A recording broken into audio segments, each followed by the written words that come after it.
안녕하십니까. 팔체연구소 묵계 이상입니다. 자, 비타민C를 드시는 분들이 많으시죠. 효과를 보신 분들이 아마 많을 겁니다. 저도 효과를 크게 본 사람 중에 하나입니다. 그런데 아직도 이 비타민C 부작용에 대해서 언급하는 기사나 뉴스가 한 번씩 나오곤 합니다. 최근에는 공신력 있는 이 식품의약품안전처에서 과다 복용했을 때의 위험에 대해서 주의를 촉구하는 그런 기사가 나온 적이 있습니다. 이럴 때마다 불안한 마음에 저 묵계에게 문의하는 분들이 있습니다. 식약처 발표처럼 이 정말 비타민C를 많이 복용하면 부작용 위험이 큰 걸까요? 설마 식약처에서도 이 비타민C 효능을 부정한다는 뜻은 아닐 겁니다. 왜냐하면 비타민C는 최고의 항산화 물질로서 이 간 기능을 크게 개선하고 피로를 덜어주고 혈액을 맑게 하고 쓸개수 분비를 촉진하기 때문입니다. 또한 비타민C는 콜라겐 합성의 주 원료로서 이 피부 건강에도 탁월할 뿐만 아니라 이 대장의 유익균을 활성화해주는 효과까지 있습니다. 대략 생각나는 것만 언뜻 들려봐도 너무 좋지 않습니까? 이외에도 비타민C 효능은 그야말로 끝이 없습니다. 그래서 팔체질 연구소에서는 이 가장 기본적이면서 최고의 건강식품으로 비타민C를 강력하게 추천하고 있습니다. 자, 식약처에서 언급한 이 비타민C 부작용은 하루 1000mg 이상 섭취할 경우 개인에 따라서 설사, 위장장애, 구토 등이 생길 수 있다는 내용입니다.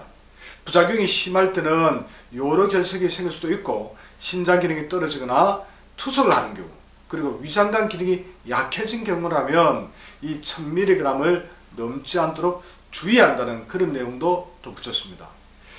자, 식약처는 이 비타민C를 과다 복용했을 때 이런 부작용이 우려된다면서 비타민C를 기능성 원료라는 건기식에는 다음 3가지를 주의하도록 당부하고 있습니다. 첫째, 과량 섭취하지 않도록 주의할 것.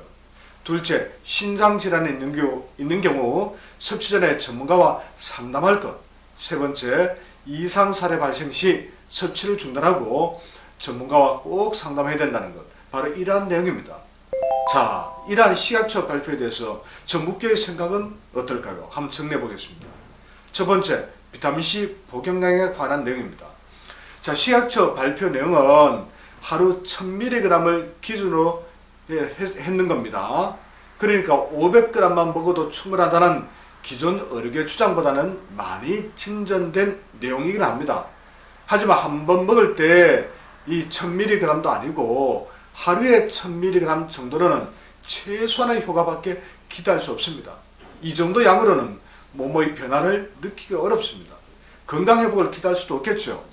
몸으로 느껴질 정도로 드라마틱한 건강회복을 원한다면 식사할 때마다 이 2000mg, 하루 기준으로 6000mg 이상을 섭취해야 합니다. 저 묵계는 일반인은 복용 초기에는 6개월 동안은 하루 9000mg, 매 끼니 3000mg을 먹게 합니다. 만약 중증질환이나 암 환자라면 양을 더 늘려 그 이상을 권장하고 있습니다. 자, 이렇게 했음에도 지금껏 비타민C로 인한 부작용은 거의 생기지 않았습니다. 혹시라도 약간의 부닥김이 생기는 경우가 있었겠죠. 그럴 때는 원인을 찾아서 해소 방안을 제시했고요. 그 결과 비타민C를 통해서 얻게 된 효능은 매우 탁월했습니다. 몸에 큰 부담을 생긴 분도 거의 없었고요. 특히 한국인들은 간이 약한 체질이 가장 많습니다. 근데 비타민C는 간에서 자체 생산이 불가능합니다. 음식을 통해서만 간에서 저장되죠. 이는 비타민C가 간의 영양물질이라는 그런 뜻입니다. 그렇다면 간이 약한 체질은 비타민C를 더 많이 섭취해야 하지 않겠습니까? 유럽인들은 대부분 간이 튼튼한 체질입니다. 그래서 그들 기준으로 비타민C 복용량을 따지는 것은 의미가 없습니다. 채소나 과일 갖고 충분히 섭취할 수 있지 않냐? 어림없습니다. 그런 절대 충분한 양을 공급할 수가 없습니다. 자, 두 번째, 비타민C 부작용이 생기는 이유에 대해서 좀 알아봐야 됩니다. 자, 전문가라는 분들이 자꾸 부작용이 생길 수 있다고 겁을 주는데 이 비타민C를 섭취했다고 누구나 설사 위장장애 구토가 생기는 건 아닙니다. 부작용이나 불편함이 생겼다면 왜 그런 일이 일어나는 건지 먼저 원인부터 파악해야겠죠.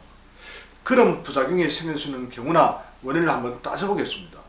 비타민C는 산의 일종이라 위벽을 자극할 수 있습니다. 게다가 성질이 다소 좀 서늘한 편입니다.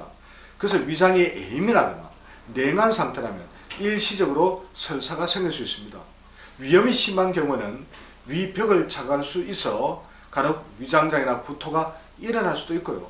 그런 분들은 작은 양에서 출발해서 서서히 양을 늘리거나 중성 비타민C 또는 리포소말 비타민C로 바꾸어 드시면 그런 증상이 사라집니다.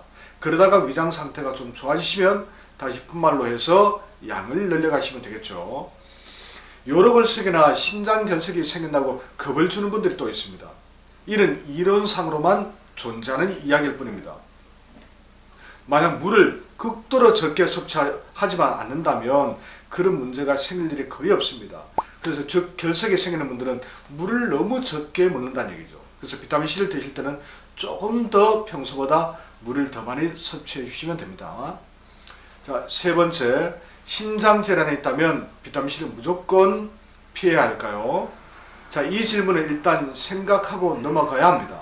일단 신장질환이 있을 때는 처음부터 과량 섭취하면 부담이 될 수 있습니다.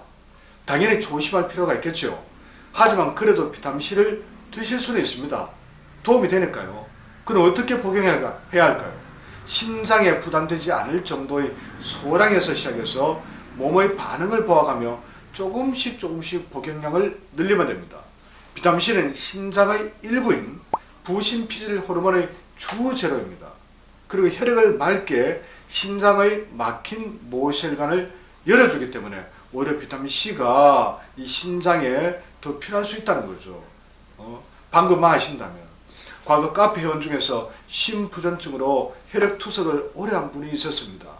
제 권유로 비타민C를 열심히 섭취했죠.